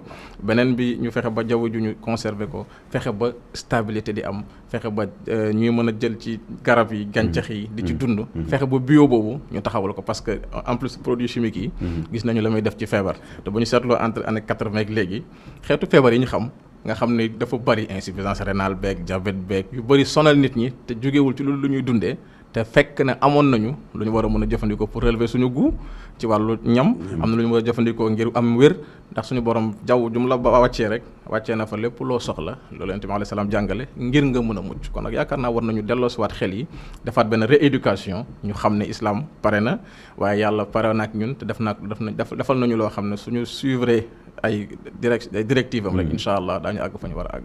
tabarakallah mais kon que yow koy joxe nga programme bi julli di war a engagé kon nekkee waruñ ko bàyyi ak adduna bi mais que am nañ ci responsabilité bu rëy sax ni mu nekkee wareef ñuy julli woor noonu la nekkee wareef ñu toppatoo jaww ji alam bi tabarakallah loolu moom c'est important te xam naa tam xutba boobu nga defoon it waaw ci wàllu boobu effectivement bëriwul imaam yu xutba ci wàllu yooyu wax dëgg yàlla moo tax foog nañu gën a yittewoo thème yu mel noonu tabarakallah mais Antoine Moustapha Faye ma ñëwaat ci yow encore léegi boo jëlee tey COP 26 bi ñu toll nii man damay gis ci jàngat yi ak documents yi ñuy wax ne non wax la rek parce que engagement yi niñ ko war a jëlee ak fi mu war a eggu fa dañ koy cof rek te loolu du régler problème bi beneen bi tamit mooy li ñu jotoon sax dige def ko ay promesse duñ ko respecté mais Antoine bu dee loolu kon moom affaire bi dina doy war di waaw foofu nag moom xam nga boo dajalee lu mot ñaari téeméeru dëkk ñu war a waxtaan ku nekk ñu ngembe ko dëkkam kilifaam ne ko boo demee jëlal position bi toujours il faut que mu difficile. D'accord. Mais lii nga xam ne waruta am mooy ñàkk toog il faut que ñuy toog di waxtaan. lan fañ jële nag loolu lu mu tuuti rek baax na. waaye bu amuloon njëriñ foog naa du dem ba 26e. donc toog bi waxtaan déjà réussite la. maintenant ci biir loolu mooy li ma la doon wax pour. ñoom ñu nangu woon ñoom ñi développé ñu nangu woon ne ñoom ñoo waral lii yëpp dafa metti woon na entre COP première COP bi ba COP 3 bi dafa metti woon bi ñu demee nag ba 1997 ñoom ñu nangu ñu ne xam nañ ñun ñoo waral lii déjà waaye nag du ñun ñiy dund actuellement génération ba ñu jiitu la loolu tam dëgg la loolu xam nga dëgg la mënu leen ñu accuser ñun ñi nekk fii ak yéen parce que yéen ci seen bopp yéen ñi ñëw ci réunion yi am na ñu leen jiitu woon donc génération ba jiitu woon moo def lii mais dinañ accepter pour la continuité des États que ñun ñoo ko def léegi ñun ñooy annexe 1 ñun la war pour ñu wàññi yéen ay annexe 2 dinañ leen dimbale pour ngeen bañ a jaar fi ñu jaar foofu la affaire bi soppale ko si nga gis nag technologie ñëw technologie créé nag ay jumtuwaay yu bees ci nga dégg énergie solaire te pourtant mënoon nañ ko def bu yàgg ba léegi sax am na ñoo xam ne fii Sénégal boo leen koy wax dañu lay wax bëgguñu parce que xamuñu exactement lan beneen technologie ñëw mooy xam nañ bu baax ne même ndox sax mun na def énergie mooy hydrogène dafay metti rek mais dinañ ko ci jéem donc comme énergie lañ soxla te dañu bëgg a fexe ba bàyyi énergie bu bon bi di utiliser énergie boo xam ne amul àpp naaj bi kenn mënu ko jeexal waaye pétrole bi dina jeex li tax ma wax la loolu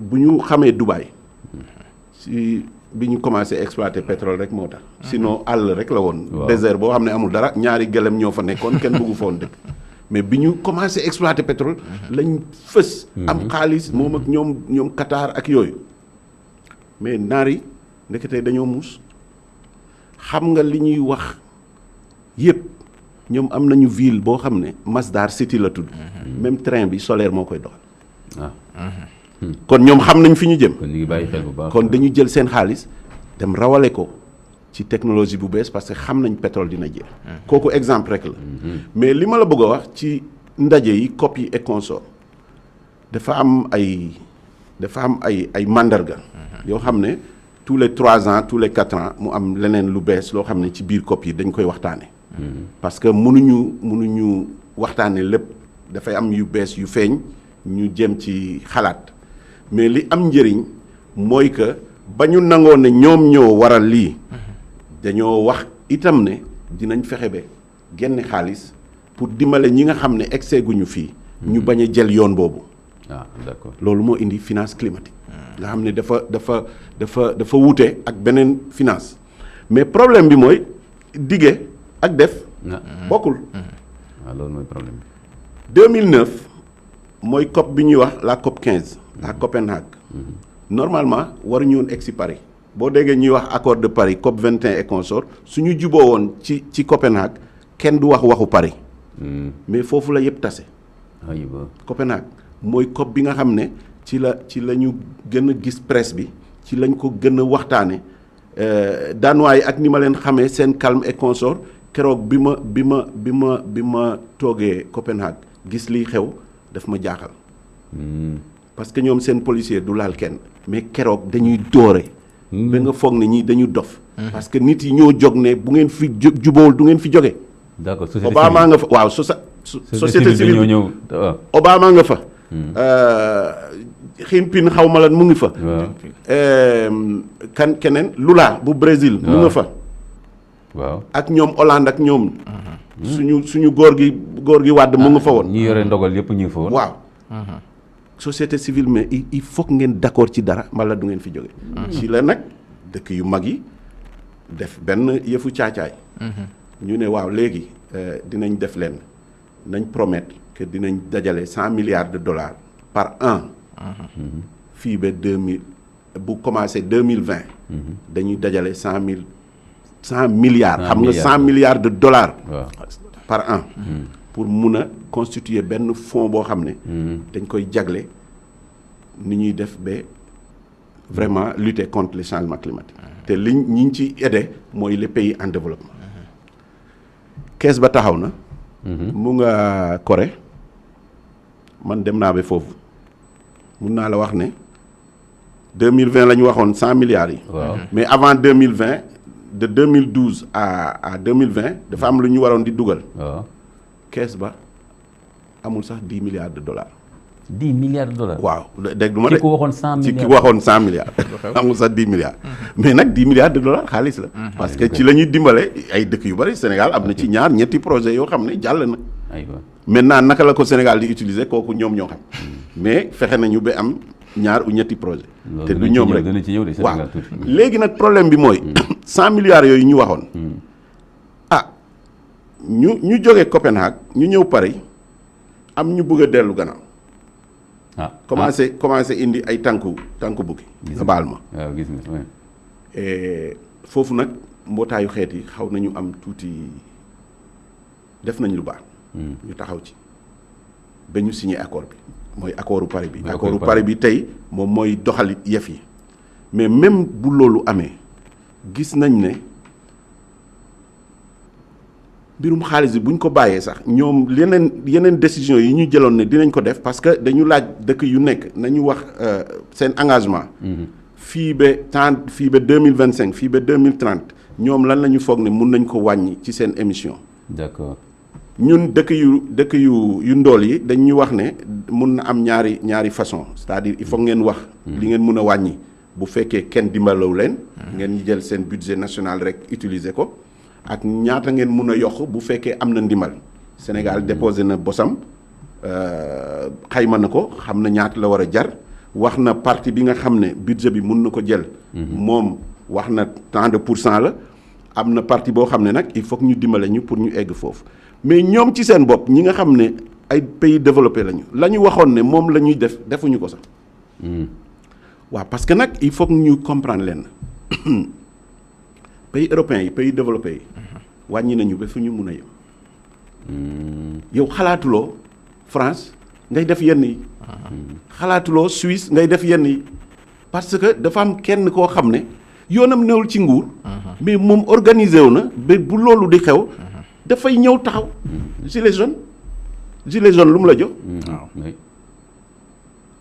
donc ñoom dañu am ay organisation yoo xam ne. saay bu ñu buggee dindi dara dañuy jóg def ko. te kenn du ci mun dara. donc foofu gouvernement bi. il faut que mu xam exactement naka lay doxalee. nañ wax dëgg ñoom amatuñu fenn fu ñu war a wàññi. seen industrie yépp a baax li ci baaxul yóbbu nañ ko Chine loolu moo développé Chine mu ngi développé wu entre 1997 bi ñu amee loolu ñu wax le protocole de Kyoto. bi nga xam ne da nga doon permettre pays européens yi ñu ñëw jënd ay crédit ci yow parce que ñoom mënatuñu wàññi mais comme yow demaguloo fenn dañuy ñëw ne la dañ la bëgg a dimbale ci projet sàngam mais bu génnee dara dañuy jox crédit yi ñu dem bind ko ci suñu tur. fii Sénégal foog naa ñaari projet lañ ci am benn bi Sococim la gis nga Sococim ni mu defaraatee Tëngéej am ay kii ci usine bi jëmbat ay garab et consort loolu projet bu climat la kii compagnie sucrière sénégalaise aussi amoon na projet bu mel noonu. parce que ñooñu ñooy industrie yu mag yi ñu am Sénégal yoo xam ne mun nañu wàññi seen consommation. d'accord bu fekkee nag loolu amul ñoom ñu jël seen industrie yëpp yóbbu ko Chine. parce que Chine amul benn loi bu contraignante. foofu la Chine développé ba egsi fii. donc soo calculer entre 1997 ak 2020 ñooñu li ñu dugal xaalis ci Chine buñ ko dugaloon ci ñun ñu jóg. mais dafay fekk aussi dëkk boo xam ne nit yi dañuy jublu ci liggéey kenn du nekk ci 50 ou 60 télé di wax. kenn du nekk ci 100 rajo di wax kenn du xëccoo nguur kenn du xëccoo kii Chine kenn du xëccoo nguur foofu donc mun nañu et pourtant dañuy wax ay communistes lañu mais ils ont des champions des champions yoo xam ne ay capitalistes lañu foofu la ñu jëlee seen développement bu ñu indiwoon xaalis boobu Sénégal xëccoo commencé kii wax fii kii dem fale donc foofu aussi war nañ ci waxtaan ci mbirum politique publique naka lañ koy tënke naka lañ koy vraiment doxale mais justement mën nañ ko sax commencer waxtaan boobu foofu laa doon nar a ñëw ak yow sax tey jii yow noo ñuy tënkalee Sénégal fan la toll ci lu ñuy wax lutte contre le changement climatique moo xam ñaari yoon yi nga wax moo xam atténuation wàññi li ñuy sànni ci jaww ji moo xam dund ak li xas ba nekkati nañ doon adaptation te mënatoo ci dara léegi yow tënkal ñu tey déjà da nga ñuy tënkal après nag ma laaj la sa avis d'expert indépendant ci loolu waaw Sénégal fi mu nekk nii mun nañ wax ne ci mbirum atténuation mu ngi def ay jéego parce que jumtuwaay yi war yëpp tëral nañ ko am nañu agence nationale des énergies renouvelables am na ñetti centrales électriques yoo xam ne c'est des centrales solaires yoo xam ne bu ñu produire bu ñu indee ci courant bu ñu ko indee ci masse bi dina wàññi tuuti la Sénélec waroon a lakk donc loolu c'est une bonne chose amoon na fi benn centrale charbon bu ñu fi naroon a def Bargny mais ci yëngatu société civile bi nee nañ ko tëpp nañ ko kenn déggatu ko donc loolu ay jéego lañu ci atténuation bi maintenant li ci des mooy li imam wax sànq xam nga dëgg-dëgg su fekkee tu es sérieux bëriwul ci non bu fekkee da nga sérieux d'accord te da ngaa bëgg principe bi te da ngaa bëgg a wàññi li nga xam ne yaa ngi koy yàq waaw sérieusement laa wax de d'accord waaw gis nga ay affaire limitation ay atu import oto dañ ko war a fàtte jaayal oto yu bees mais dañ koy jaay ci njëg boo xam ne nit yi dañ ko mën a jënd accessible xoolal ma ñaata scooter ñoo nekk fii ci réew mi est-ce que xam nga ay conteneur la ñuy ñëw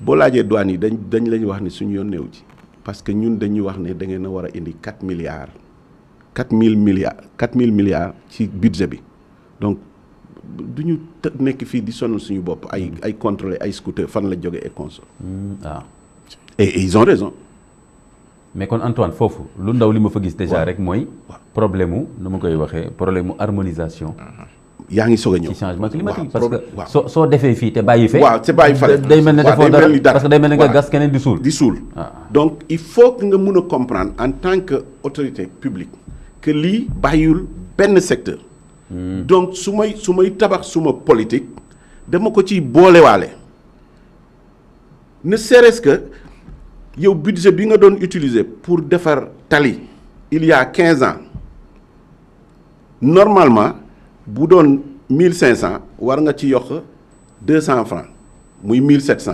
200 francs yooyu kenn waxu la nga jële ko ci sa budget mun nga ko wuti ci xaalis boobu ñu wax ne moom la ñu jagle changement climatique mais il faut nga xam naka nga koy bindee ba mu mun a convaincre ñooñu et il faut aussi yow nga nangu ne li ma doon utiliser pour tabax tali fii mu nekk nii war na mun a yokku parce que tali bi su ma ko bàyyee ci qualité bi mu nekkoon boobu amaguma ndox bu toll nii su ma ko tabaxee itam du def 3 ans et loolu mooy xew da ngay gis tali boo xam ne léegi la pare bu nawet bi ñëwee jële ko fa donc loolu moo tax changement climatique bi dañ ko war a yéegal jox ko sax gëdd boo xam ne présidence lay nekk ah d'accord. et pas dans un ministère. ah mu nekk président comme ça mu tiim. ñëpp ndogal li ñuy def yëpp. bàyyi ko xel. voilà ministère de l'élevage bu waree def dara dina xam. est-ce que lii dina am incidence. changement ministère de l'agriculture xam. dégg nga ministère du transport xam ministère du transport xam. waaw santé ministère xam de l'énergie xam santé xam. voilà. mais tant que ñu ngi koy def yëfu. pàcc lii ku nekk beru yore sa dossier bopp xam naa am na ñu ma déglu fi mu ne dinañ ma mere parce que man ci ñoom laa nekk. et donc mais damay wax toujours que lii il faut que ñu indi ko feneen foo xam ne. kii borom dëkk bi daf ciy teg ay bëtam. mu xam ne lii. dogguma la rek mais Sénégal nañ bàyyi merante yu sew yu amul solo. waaw loolu nañu waxtaan xam-xam ak réew mi waaw. ku am loo xam ne jubóowoo ci ak Antoine Faye nga bind article scientifique argumenté. loolu du naqari Antoine Faye. non n'est-ce pas Imam voilà nañu yëgal niveau bi tuuti quoi. waaw problème boobu lañ am parce que ba léegi ñi yore dëkk bi du ci nguur gi rek même ñi leen jiitu ñoom mënuñu ba léegi intégrer que changement climatique lépp la laal te comme lépp la laal. il faut que ñu teg foo xam ne. day dogal day laal lépp. waaw day laal lépp. mais yow Antoine sama juumul. ñun bi ma nekkee di ci kii nii foog naa am na ay jamono temps wu Bathily bi mu nekkee ministre de l'environnement. est-ce que amul woon dara loo xam ne presque noonu la xawoon mel xaw ma Konak xaw ma lan wala. comme nag. waaw voilà wala c'est différent comme nag ñu man ci laa bokk. d'accord. mais loolu affaire société civile la wala. ñëpp ngi ci. am na institution ministérielle am na institution nationale gouvernement am na ay ONG am na privé et tout. mais ñooñu. volontariat la est-ce que am na gëdd waaw loolu lay problème. volontariat la parce que 1992 exactement ci conférence boobu ci le sommet de la terre ci la ay experts sénégalais wax ne affaire bi dana nekk lu metti nañu fexe ba ñun ñu mun a gunge gouvernement bi.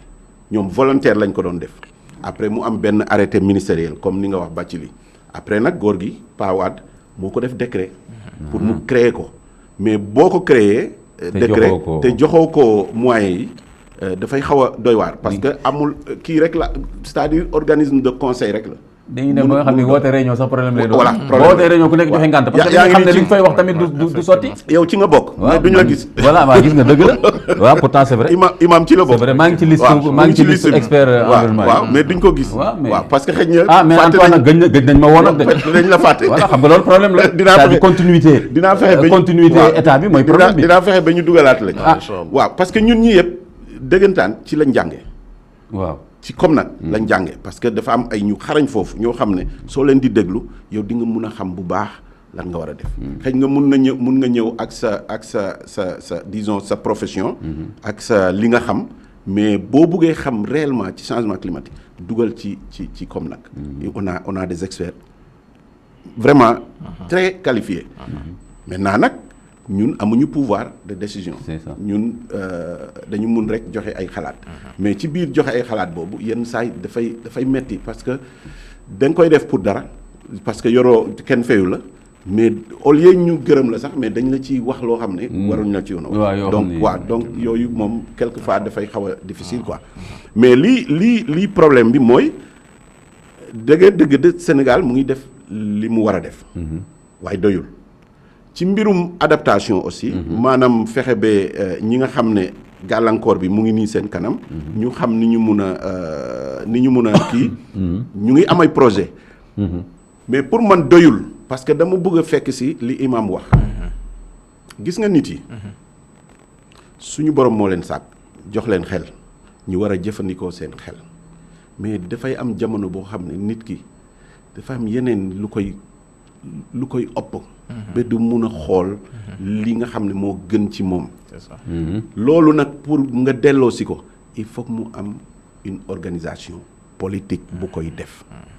yàlla bu la denkee ay nit te yow yaay seen kilifa war nga mot pour mun a nekk leader di génne ay xalaat yu baax yoo xam ne. soo ñëwee seen kanam ngeen weccoo ko waxtaan ci ñoom ñu mun la topp.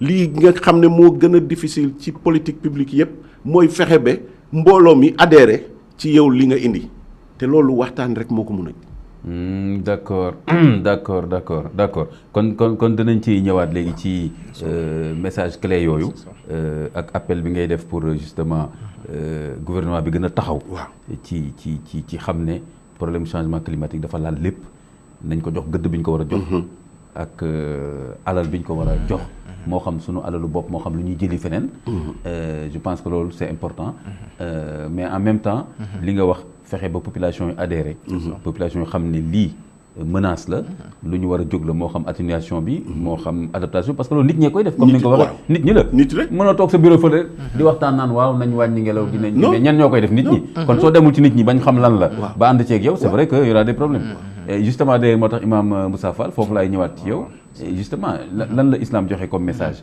ki nga xam ne da ngaa yore réew wala benn gox parce que ñu ngi dem sax ci élection yi c'est vrai que je suis d'accord que changement climatique du benn gox koy régler mais au moins am na lu ñu mën a def ci ay gox ci nu ñuy dundee xam nga sànq yow ni ngay waxee dëkkuwaay ak yooyu loolu gox bi am na ay compétences transférées ñu ci mën a def man ngaa tey man maa ngi xaar sax fi mu nekk nii sax man maa ngi xaar liste yi nii man de sa waay ku yaakaar ni mun nga am sama carte te gisuma affaire cadre de vie environnement ci sa programme bi boo nga toog parce que voilà ma xam ne poste ngi wut rek imam nag point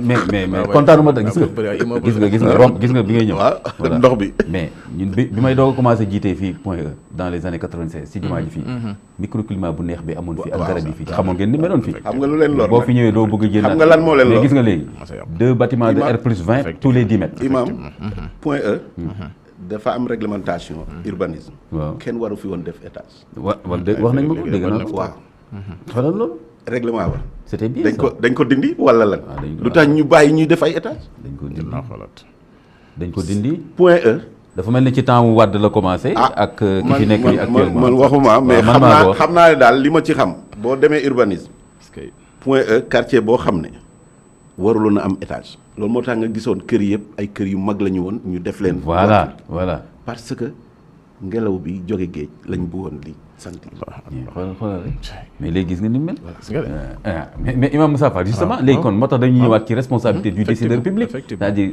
comme ni ñu ko waxee bon convaincre nga nit ñi li nga wax léegi leer na que ni bu ñu jàppee ni islam julli woor nangam mais léegi justement dimension boobu nga wax léegi dimension responsabilité publique boobu tey yan message ngay lancé tey ku yore réew yore gox war nga dimbali nit ñi ci wàllu cadre de vie environnement ak lépp loo xam ni dafa aju ci loolu est-ce que loolu tey yéen sa salam joxe nga pourtant sànq benn exemple bu mu ne bu leen dagg garab mais même saxaaba yi xalif yi lan lañ doon def ñoom ci wàllu lépp loo xam ne tey mën nañ ko tuddee ñun cadre de vie ak environnement effectivement am na ci exemple yu bari parce que yaakaar naa environnement bi ngay nekk foofu ngay mën a évoluer pour jaamu sa borom te jaamu yàlla dafa laaj nga am stabilité ci côté yëpp déjà jeexal nga débat bi ci bi nga waxee ci leader yi war nañ leen rappeler seen redevabilité di jëm ci askan wi booy dagaan baatu askan di nga ci def tous les moyens di nga génnee gentillesse ak lépp ak ay moyens waaye boo téyee fàtte li nga waxoon yaakaar naa tey booy dugg Ndakaaru rek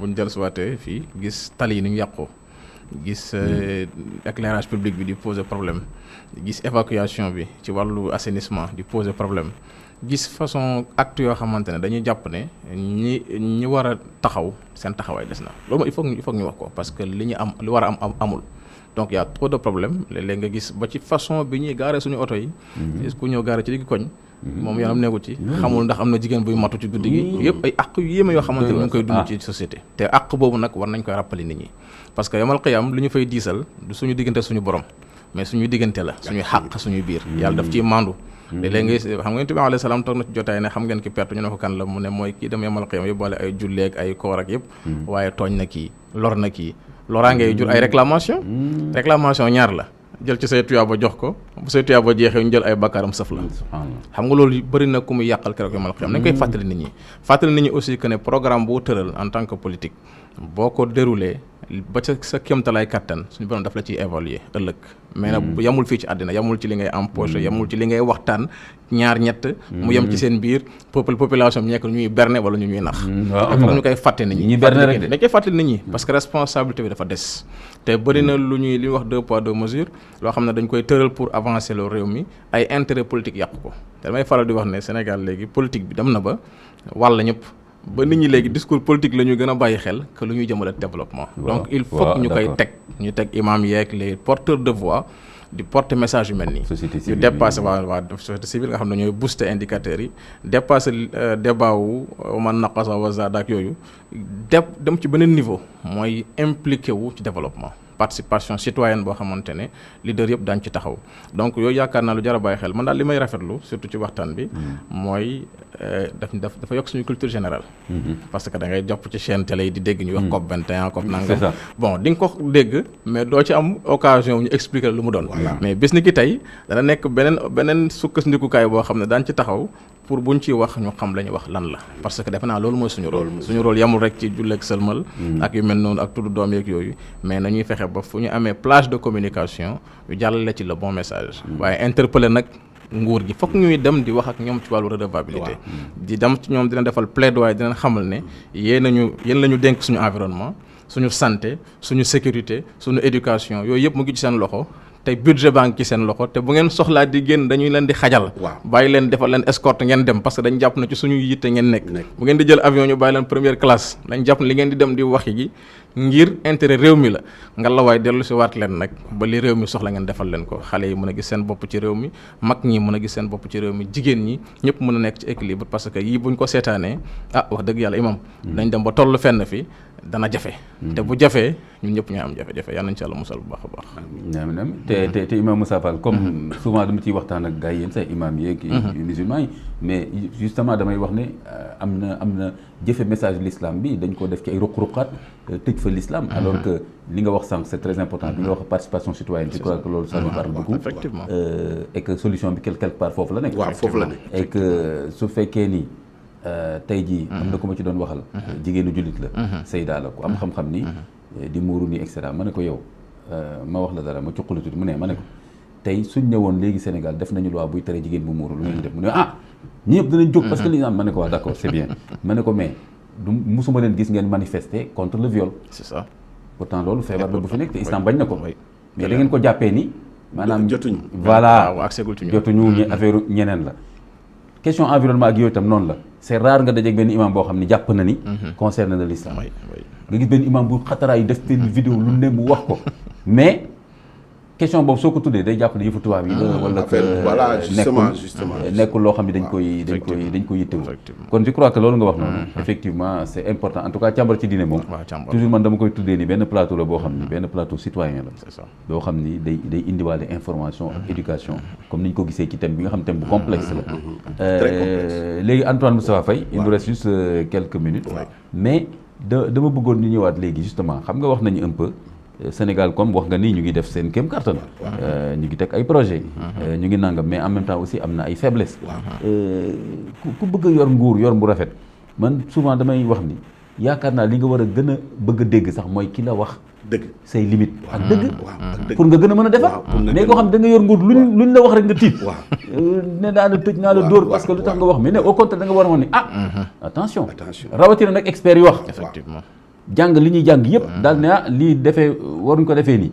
pour man ku bëgg a doxal réew ñooñu dañ la war a intéressé pas plus que sax ñi nga xam ne ñoom say waay la ñi nga xam ni rus nañ la wala am na lu tax duñ la wax ne attention président affaire bi demeewul nii wala attention monsieur le ministre de l'environnement affaire bi demeewul nii di la defal beneen communication bu parallèle boo xam ni yu kenn xamul la léegi Antoine moo tax en tant que expert effectivement c'est un devoir pour vous pour les experts de dire ce que vous pensez être la réalité et les limites de la politique publique loolu nag ku leen ci indil ay coow nag vraiment ñun ñëpp ñoo war a jóg dem ci sat leen ne leen mais lan ngeen bëgg ci réew mi man comprendre naa li nga wax mais dafay difficile fonctionnaire laa la wax de koo xam ne yow li ngay dundee foofu lay jóg waaw dafay difficile pour nga wax yenn yi d'accord yàlla dafa def nag man damaa dépendrul ci salaire u kenn mais justement loolu waaw moo tax yenn liberté de ton yi ma mun ko am te ñoom sax dañ ci am na fonctionnaire am dañ ciy kontaan voilà je pense bien parce que boo leen woon tey fii du ñu ñëw loolu ay problème bi mais suñu déggee Antoine moo nekkoon fa sa waay wax na lii wax na la donc foofu moom amuma ci benn problème mais mënuma aussi embarquer fonctionnaires yi ci loo xam ne dëgg-dëgg daf leen di lor ëllëg parce que noonu la demee suñu nitee moo yem foofu xam nga imam man su may waxtaan ak nit dama koy wax fii ba 100 ans mënuñu am président bu baax. mu ne ma lu tax ma ne ko ki war a nekk président xale bale yàqu na déjà. parce que li muy gis nii moom la foog ne moom mooy dund mooy réalité. en réalité dañu war a dellu ci yar. dëgg la. pour ñu am ay nit. il faut ñu yaraat bu ñu yaree ba pare nag ñooñu ñooy am qualité yi ñu bëgg mais qualité yooyu fii mu nekk nii les gens qui sont opérationnels mënuloo ko am.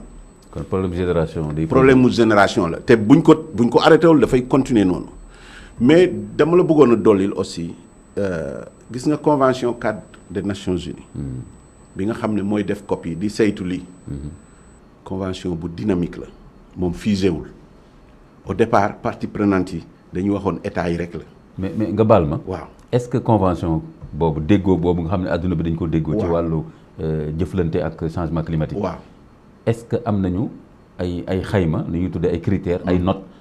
waaw ba ñu mën a wax tey nii. Sénégal am na fa note bu baax wala amul note bu baax wala defaguñu yooyu. waaw loolu mooy. ba ñu jéem a xam Sénégal ñun fan la toll ci. non loolu mooy problème bi ñoom nekkuñu foofu pour di saytu. ndax Sénégal def na li boo jëlee engagement soo ko defee yaa xam soo ko deful. amul dara loo xam ne. lu contraignant waaw lu contraignant. convention la yow yaa ko ratifié et consort am na ay articles ci biir yoo xam ne sax du ànd ak sa constitution mais convention bi moo leen mag. loolu rek nga lañ mun a jëriñu mais li ma la bëggoon a expliquer mooy convention bi dafa dynamique. parce que ci biir dynamisme boobu ci la dem bay xàmmee que ndeketee am na ñeneen ñu ma soxla ci waxtaan bi ñoo xam ne boolewuñ ko ci woon ci lañ commencé ubbeeku ci ay groupe jeunes. ay ndaw dañu am baat foofu. c'est ça ay jigéen dañu am baat foofu. diine yi dañu am baat foofu. diine yi laa la wax de waxuma la benn diine yëpp. malheureusement je ne pense pas que fii Sénégal est-ce que am nañu partage boobu. je pense que une ou deux fois dem naa COP. am na imam bu mës a ànd ak ñun pour participer ci benn rencontre boo xam ne dañ ko jagle woon waa diine yi. jaglewuñu ko nii diine catholique ñii diine islam. ñii sax ñoo xam ne gëmuñu dara. waaw dem bay woo ay ñoo xam ne. li ñuy wax des groupes traditionnels. waaw voilà. les Indiens. waaw les groupes coutumiers. waaw les groupes coutumiers. ay pël mbororo yi nekk Tchad. ñoom am nañu benn xale bu jigéen boo xam ne mooy seen porte parole kooku àdduna bi yëpp lay rencontre. parce que dañu am ay gàllankoor spécifique yoo xam ne bokkul ak li nit yi bokk.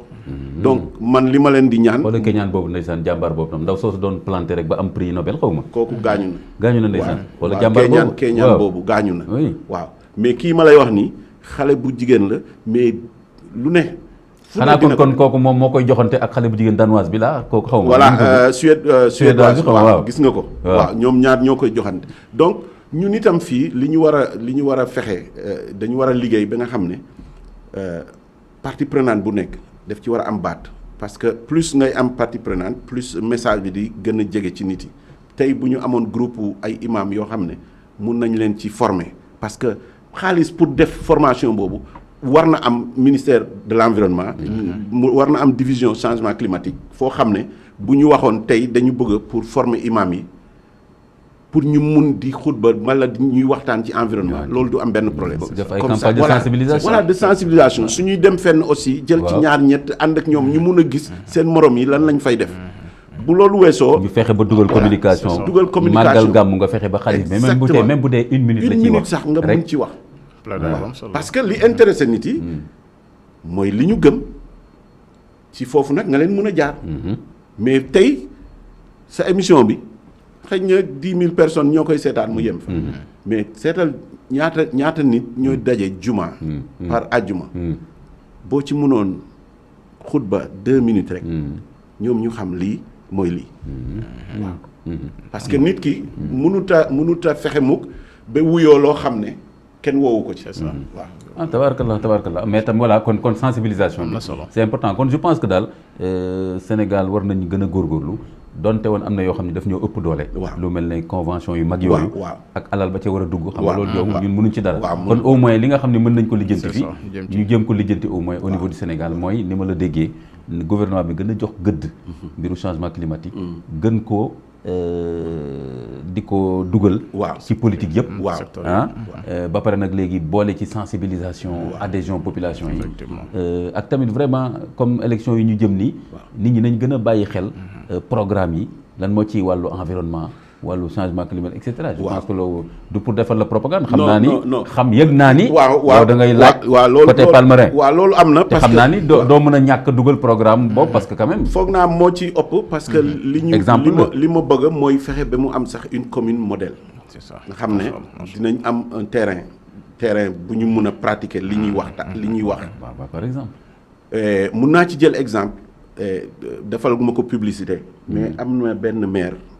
bu commune bu Ndiob mu ngi tudd Oumar Ba kooku li mu def ci agroécologie de ku jara naw la macha Allah parce que daf ci boole ñëpp ndax commune rurale la am dafa ñëw waxtaan ak paysans yi wax leen xoolal seen suuf si ñu yàq ak engrais chimique bi am na leneen lu ñu mën a def mais voilà mais en tout cas comme tu le sais waaye bi ma nekkee ci liste bi doon suivre un peu éco village ak yooyu j'aimais bien ça mais day jékki-jékki rek arrêté parce que xam nga lu koy waral kenn du wax te boo waxee loolu ñu ne woy da ngay critiquer gouvernement bi da ngay indi ay problème mais yenn problème mais affaire yu baax la woon nga topp ko gis ne doxatul éco village yi man dem naa ci benn bu Saint-Louis dama waaru ça marché mais jékki-jékki ñu ne xaw ma ko fa nekk jëlee nañ ko xaw ma jubawul ak ministre bi nangam nag wax bu sew rek xam nga liy indi loolu nag imam nañ ci wax te dee ci c'est-à-dire dafa am yoo xam ne.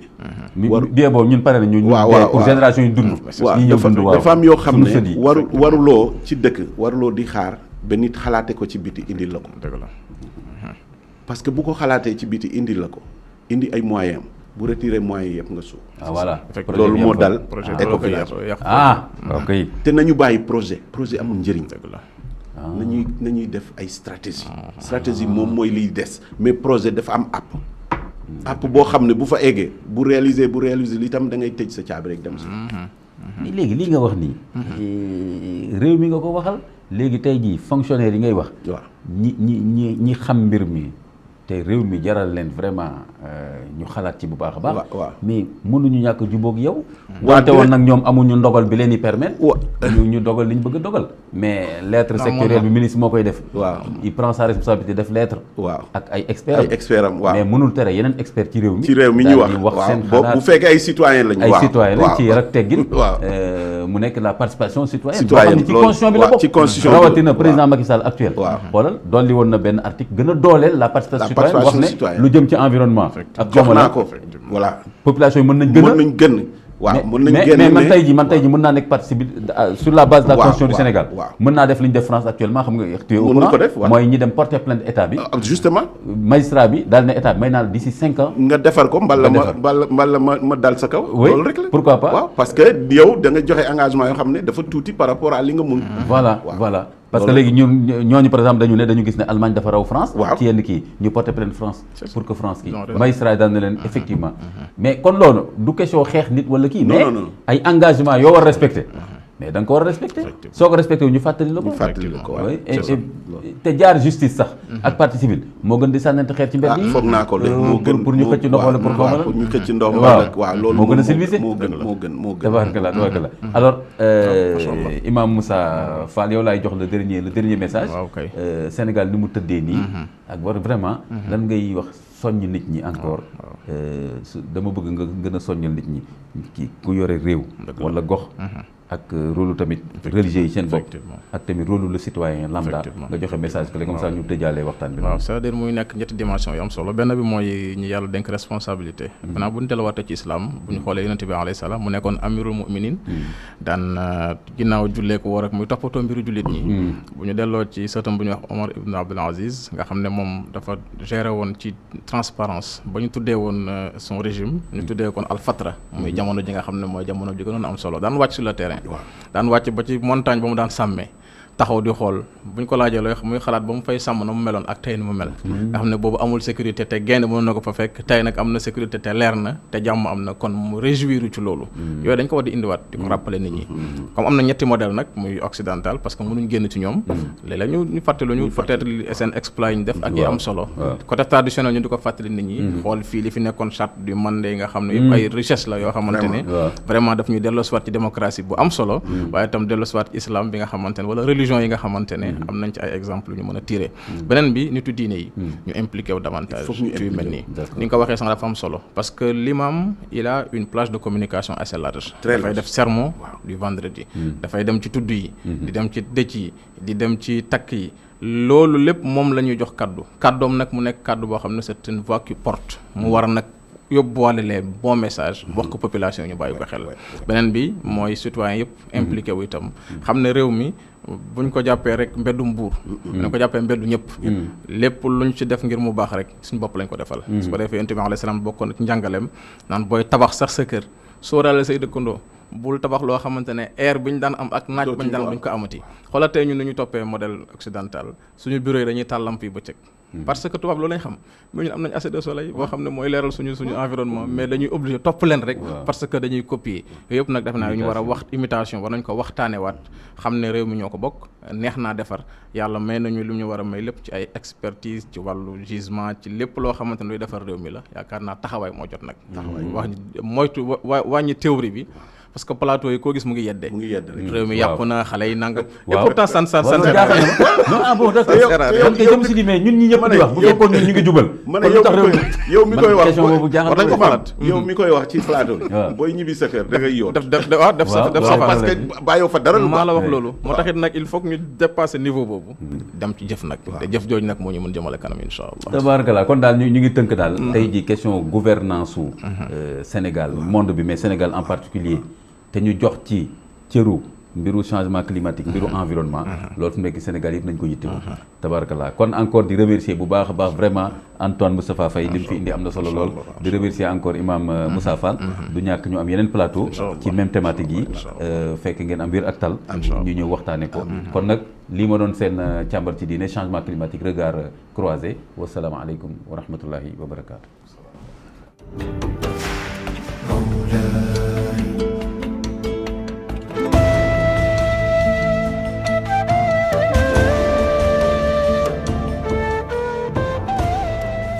Càmbar si diine sur ITV.